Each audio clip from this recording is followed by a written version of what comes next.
நீதிமொழி 17:17-18-24 சொல்லுகிறது, உண்மையாய் அன்பு கூறுகிறவர்கள் அங்குமெங்கும் இருப்பார்கள். தன் சொந்த சகோதரிலும் அதிகமாக நேசிப்பவர் இந்த உலகத்தில் உண்டு. அப்படிப்பட்டவர்களை அனுப்புவார், உங்களை ஆசீர்வதிப்பார். என் தம்பி ஹென்றி சாமுவேலுடைய பிள்ளைகளை, என் பிள்ளைகளை எப்படி இருக்கிறார்கள் கேட்பேன். பெனியுடைய பையனை, அவன் பையன் ஒரு நாள் நான் சொன்னதில்லை, என் பிள்ளை வந்துட்டானா, என் பிள்ளைனை ஸ்கூலுக்கு விட்டுட்டியா, என் பிள்ளை ஏன் அடிச்சிங்க, மனதார கேட்பேன். அப்படித்தான் உங்களையும் நேசிக்கிறவர்களை இந்த உலகத்தில் வைத்திருக்கிறார். என் வீடு, என் சகோதரி, என் தாய், என் மகன், என் மகள், என் அப்பா என்று நேசிக்கிற பிள்ளைகளை உங்களுக்கு என்று கர்த்தர் அனுப்புவார். கைகளை தட்டி உண்மையா அன்புகளை அங்கும் அங்கும் இருப்பார்கள். கவலையே படாதீர்கள்.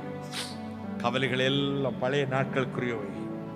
மகிமையின் தேவன் உங்களை ஆசீர்வதிப்பார். மகிமையினால் நிரப்புவார், சந்தோஷத்தினால் நிரப்புவார், சமாதானத்தினால் நிரப்புவார்.